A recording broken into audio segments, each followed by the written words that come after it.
So let me tell you about the time that this igloo cooler was the refrigerator for me and for this one. This is my dog Oreo. Say hey Oreo. He's big now. he's 2 now. So yeah, so there was a time that this igloo cooler was the refrigerator for me and Oreo. I would go walk down the street and go to 7-Eleven, or actually I was still driving at that point. So I would go to 7-Eleven and get ice to put in this cooler so that I can keep any sort of food for me and Oreo. Yeah, because I didn't have any electricity in the house. And so, yeah, so no electricity, that means no refrigerator. But even prior to that, my refrigerator had actually died because the refrigerator was in the house when I bought it. So I never replaced the refrigerator. And so the refrigerator died and it caused a leak that actually leaked through the ceiling of the house. Or I'm sorry, from the floor of the kitchen into the basement.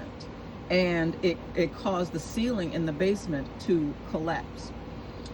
So I called out, what was it? Was it Allstate at that time? I think it was Allstate. I called Allstate for the homeowner's insurance, and they sent somebody out and they immediately rejected the claim. She came, like, literally, like, as soon as she walked in the door, she was like, I can already tell you that that this is gonna be rejected. And I'm like, okay, well, why?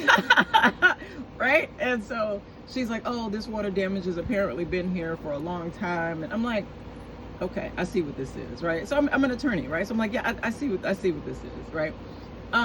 So anyway, they reject the claim. That was what, $7,800? But mind you, I don't have I'm living in a house with no electricity. No electricity, no water either, right? Crazy times. No water, no electricity. So I'm having to actually go to the gym, because I had a gym membership at that time. Now this is my gym. But anyway, I am the gym. You hear me? Look at that. Anyway, so yeah, so I'm going to the gym to take showers and stuff like that because I still got to go to court. I still got to show up. I still gotta live, right? So I was going to the local, a local like restaurant and like a coffee shop, right? I'm going to a local coffee shop and just sitting there having coffee, having breakfast, whatever the case, and charging my devices. Cause again, life doesn't stop. Life doesn't cease. And so, yeah, it was crazy. But cool thing about that is that's when I met my photographer that I currently use, Brian. Shout out to you, B. Thank you so much for being with me along this journey. Good people. Yeah, good people. Anyway, so yeah, so that happened. And child, it was a whole bunch of stuff from there. But I wrote about it in my book. The book is called The Chapter 13 Plan, Spiritual Recovery, Reorganization. Oreo, what are you eating? Get from behind me. See, y'all, this be happening. Get over the child. Okay, so he sees these bugs and he likes to eat the bugs and things from outside. And just eat. Does anybody else's dog eat the plants and leaves and just random stuff? Like, anyway, so this is my Oreo. I love him. So, yeah, so I wrote about it in my book, The Chapter 13 Plan, Spiritual Recovery, Reclamation, and Reorganization of My Divine Birthright from a Morally Bankrupt System. And that is available on my website at www.thetishahillman.com. That's TISHAHILLMAN.com. Now, the book is only going to be available on my website because I attempted to go through the, one of these companies, that has books and things, offers things for sale, for folks, like, basically like a big warehouse for things. But when I started looking at the pricing structure and the way that the way that the artist or the creator is literally like left with pennies after all of the all of the things that go into the creation process, what actually comes back to the creator based on a lot of these different pricing models is it's ridiculous, quite frankly. But anyway, that's why my book is only available on my website. So that's where I'm at, y'all. That's where I'm at. But anyway, I'm so grateful. Thank y'all for being along this journey. But yeah, wild times, you hear me? But anyway, I'm looking forward to seeing the book, because you understand, like, I wrote the book, but it hasn't actually, I haven't received the physical copy from the printer as of yet. So I'm waiting for that. I have my manuscript, of course, you get what I'm saying? But to actually have and hold the physical copy of the book that I wrote about this experience that I'm telling y'all about is wild. It's absolutely wild. But listen, y'all, govern your mental. And if ever you want to come and have coffee date conversations, go to Tisha Hillman on Instagram. You can also find me at the Relationship Oracle on Instagram. And yeah, you can,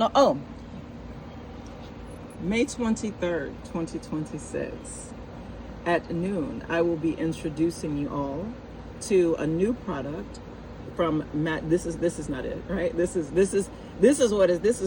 what it is, right?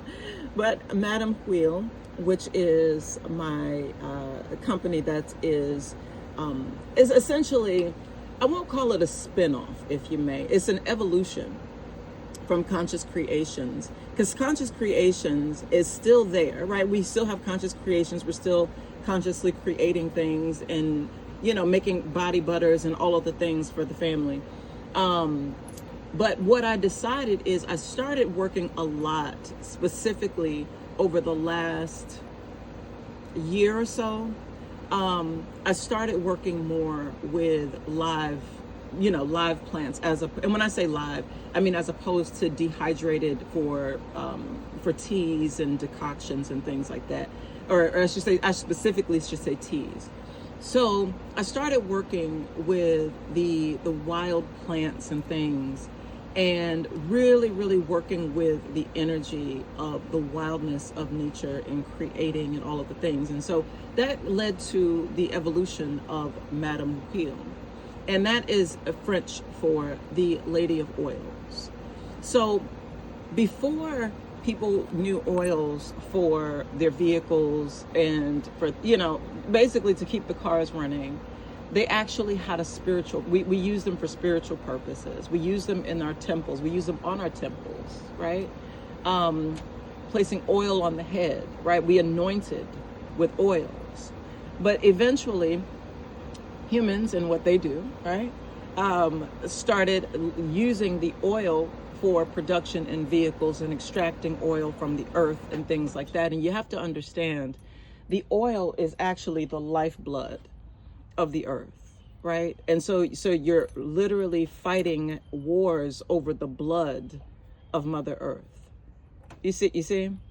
And so rather than fighting wars over what is naturally ours, what naturally belongs to the earth, we anoint, we bless the oils, we anoint the oils, we anoint you with oils.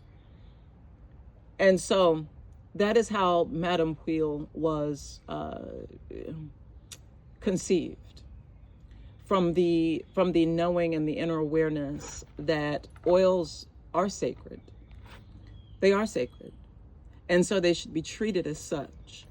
And so the same with our tinctures, because it's oil and gas. The gas is the alcohol, the fuel. And what it is when it comes to the plant kingdom and the plant world, is these oils, the alcohol is actually used to extract the constituents, right, from the plant material, so from the live plant material. And so what you'll see when you see our tinctures is you will see the greens and the purple hues. And so you'll basically see the plant and the ingredients, the constituents of the plant. You'll see that inside of the tincture, because that is what the alcohol is for. And so So some tinctures, some people don't use, make tincture-based alcohols, you know, because they want to keep them safe for children and things like that. But for the ones that are available currently at Madame Huile, those are all alcohol-based. So anyway, I'm looking forward to that. And at noon on the 23rd, we are going to actually introduce a new product that we're very excited about on the website. So follow me, and actually, do I have it? Yes, I did create, I had to remember. Yes, I did create an Instagram for Madame Huile. So yeah, feel free to follow the journey. And we look forward to making anointing oils and tinctures and power plant moves with you. So thank y'all. So grateful for you being along this journey. It has definitely been something. But wherever you find yourself, I hope that you love yourself well, because you deserve that.